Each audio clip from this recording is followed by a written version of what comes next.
Okay, well, I want to thank you for checking out another podcast of We Ain't Scared Talk.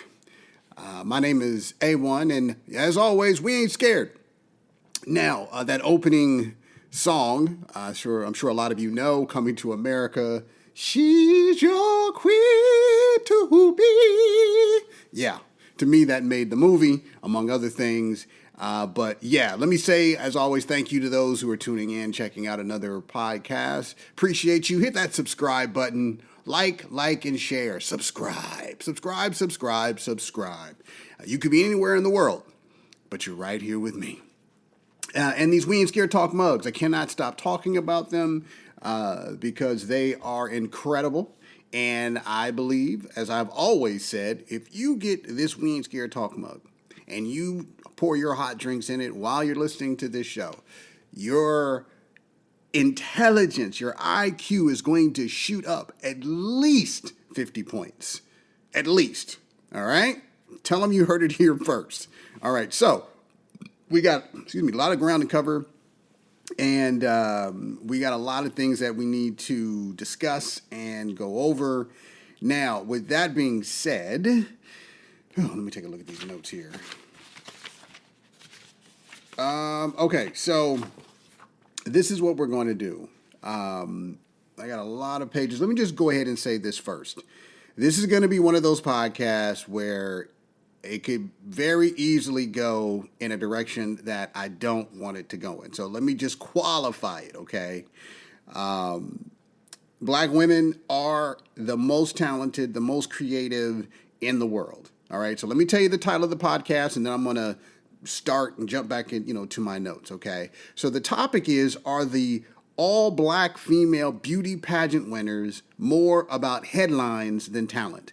All right, so are the all-black female beauty pageant winners more about headlines than talent? So for those who don't know, Miss Universe, Miss World, Miss USA, Miss America, Miss Teen, these are all 2019 black female winners, and it has never happened before. Okay, now mind you, black women have been on the planet since its inception, but this has never happened before. So, let me see where I'm going to start here. Okay, so here we go. My particular role, especially with this podcast, as I said, is to just give perspective and to amplify my voice, but in particular that of black men, so that we can speak freely and share the things that I know we're thinking, but probably are not comfortable saying. So I will assume that role, and we'll just go ahead and jump in here. So again, the black women, they are the mothers of the world and civilization. They are strong, they are smart, they're intelligent. They need to be respected, protected, admired, sacrificed for, and all of that. Okay, so there you go. And let's talk about them in chronological order. Okay, so we're going to start with Miss Universe. Okay, her name is Zozabini Tunzi. Okay, and Miss Universe 2019, that was held in December of 2019 at Tyler Perry Studios. Okay, I didn't realize that. And ultimately, she won. And then number 2, to move on, Miss World. This was Miss Jamaica. And it's the first time in history, again, that Miss Jamaica, or a black woman, held that particular title. Number 3, to keep it moving, Miss USA. Her name is Chesley Christ, and she is a 28-year-old lawyer from North Carolina. And it's interesting about her, she helped to, she represents prison inmates for free. And she described herself as a weird kid with a unibrow. Interesting. Okay, so we're going to keep going. Miss America. This is Nia Franklin. She was crowned Miss America in 2019. And we're going to keep going. Let me see. Anything else interesting about her? She advocates for the arts and national goodwill. So number 5, Miss Teen. Her name is Haley Colburn of Kansas. She was crowned, I should say. And so that's a quick overview. Now what I want to jump into, and this is important. the talent component. Because, yeah, we can watch for the bikinis or anything like that. The beauty, of course, is going to be there. But I'm always curious, what is the talent? Okay, what's the talent that got the judges' attention? That's so phenomenal. So Miss Universe was singing. Let's see, Miss World was singing. She sang Whitney Houston, I Have Nothing. And let's see, Miss USA 2019. I looked, I couldn't find anything for her talent, but I did come across the fact that she has her Juris Doctor degree, her JD, she's an attorney, and Master of Business Administration degree. She has an MBA from Wake Forest, and she earned her Bachelor's of Science in Business Administration from the Honors College at the University of South Carolina. So she has got a lot of paper associated with her name, and that's fine. That's great. I think that's beautiful. So Miss America, what was her talent? She performed the show's first science experiment on stage as her talent. I don't know what the experiment was, but she did it. So congrats to her. Miss Teen. Talent, let's see. She answered some questions, and then she went to some various physical and intellectual challenges that she competed in on the show. So, it's a competition show. I get it. I understand. But let's keep it real. Singing is singing. Whatever physical challenge, it is what it is. Okay. Let me just take a sidebar here. I still think there's more going on here than most people realize. And but again, it's good for them. It's an international exposure. And again, this is where I'm going to start laying down my foundational thoughts. The world, but in particular America, does a good job of promoting, uplifting, and empowering Black women as of late. And when I say as of late, I would say literally in the last 3 to 5 years, I've noticed an uptick. And again, good for you, but that's my perspective. Now, this is in exchange for ignoring the needs and attention of Black men. Okay, now as a Black man, look, I'm fighting for the equality, the attention, the representation, because that's what this is all about. Anywhere in the world, any group and every group wants fair and equal representation. Okay, now I'm not minimizing these women's accomplishments, but my instincts again tell me that that the ratings that came in from the first few or 2 Black female winners, that the pageant organizers saw something. They saw some interest and they were amazed. And I don't think it's a stretch, follow me here, that the remaining pageants saw an opportunity. Okay? They saw an opportunity to say, okay, how can we get some attention, extra attention, and ride that wave of Black female beauty? Now, again, this is not to minimize the success of these ladies, but you mean to tell me that every single beauty pageant that had a Black woman beat everybody? I mean, everybody. It's almost like we go from one extreme to the other. Either there is zero representation, okay, or there is 100% representation. And then it starts to feel like, okay, now you're pandering. Okay, the first 1 or 2, and the reason why it feels like pandering is if you're telling me again 2019, and all of a sudden it's a clean sweep for Black women, and it doesn't feel right. It seems improbable based on the limited number of Black women that compete in these competitions. Now again, I've seen the United States promote, hire, affirm Black women in large numbers at the expense of Black men. And yes, I know Black men don't compete in these competitions, but what I'm talking about is a general increase in Black women being recognized on the national as well as the global landscape.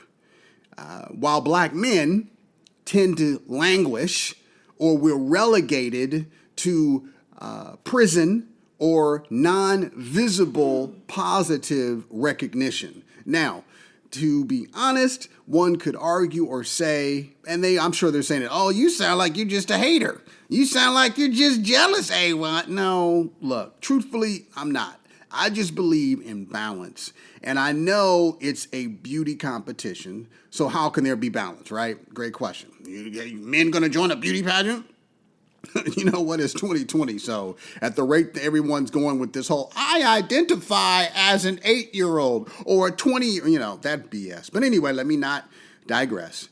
I think another legitimate question is, do the black female beauty pageant winners realize that this might be happening, that they're only winning because it is convenient and it's an easy ratings spike? And if yes, they're aware, should they speak out? Or is it more about, look, you know what? I worked hard. I got mine. Good luck. You get yours. So in other words, every man or woman for himself and God for the group. I believe black men and women can work together better. And, that's some of the subtext here. And with black women getting a lot more of the opportunity to grab the national attention and spotlight, they are in the driver's seat more often to be able to steer, love that metaphor, the conversation in that direction. But that requires a nationalistic frame of mind, and as we all know, that's probably not going to happen. So here's some sidebar thoughts. And maybe I should start a Mr. Universe or Mr. USA or Mr. Teen type showcase, and then have young black men that compete so that they can get their shine and attention that they richly deserve. That's going to be the natural sort of thought process for people just to be absurd. Well, if you don't like it, start your own. That's not even the point. How about fix what's here and then everybody will be fine? And I think there's also something else going on. White men like black women. No, white men love black women. And some might hear that and say, well, what about the previous years when no black women were winning in such large numbers? White men still love black women. And they love black women during slavery, okay? And they love black women now. It's just that in previous pageant years, it wasn't profitable to have a black face, a female face winning. Now the world is changing. America's racial landscape is changing. So it is convenient and it is, more importantly, profitable. And then they seem like they're progressive. They're open-minded to having a black face associated with their pageant. Now, I mentioned this a few minutes ago. I also think that slavery's past plays a role in this. I think black women were sexualized then, and they are sexualized now and used by white men for their bodies and influence. And while any woman can be sexualized, I think white men that uplift black women view them as a potential sexual target, or at the very least, they can flatter them and shower them with gifts, which will help keep them close and far away from whom? Black men. Now, some will hear that. They're going to roll their eyes. Matter of fact, I know somebody rolled their eyes, gave me the side of, oh, A1, okay? But, here goes. Because it's important, okay? The truth is, the higher that black women are elevated in society, they don't see more black men. They see more white men. And that's a simple fact, economic fact, because the global business economy, and these are global pageants, okay, is dominated by white males. And the more time you spend in certain circles, and it's just true, the more likely it is that you will either assimilate into that culture or environment, i.e., white male influence. That's just the natural progression. Let's flip this around. Let's say, again, there was this beauty pageant for black men, and all black men held Mr. Universe, Mr. USA, Mr. Teen, okay? And Of course, they're going to be in circles where there are wealthy or influential white women. Yes, the men are going to be there, but understand the attention is going to be focused in a different direction racially.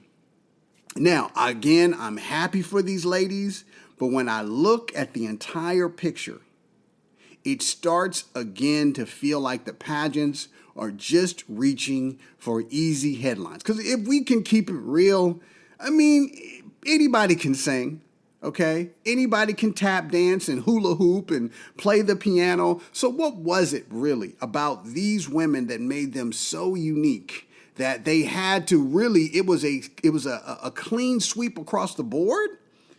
Again, it just feels like it was convenient in that they are pandering.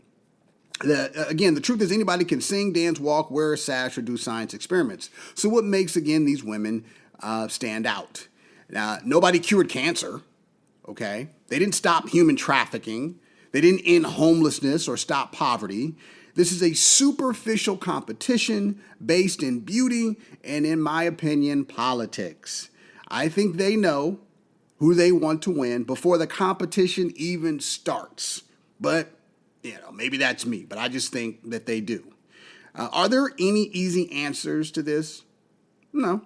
The world will keep spinning, and I hope they crown more black females as winners, but I'm not convinced that it's truly about their talents. Maybe it's just fashionable.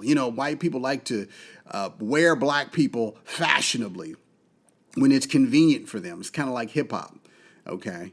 But I hope the black women use this opportunity to grow whatever their brand is, and that they can stand on this, and that they genuinely do help people. I think they will.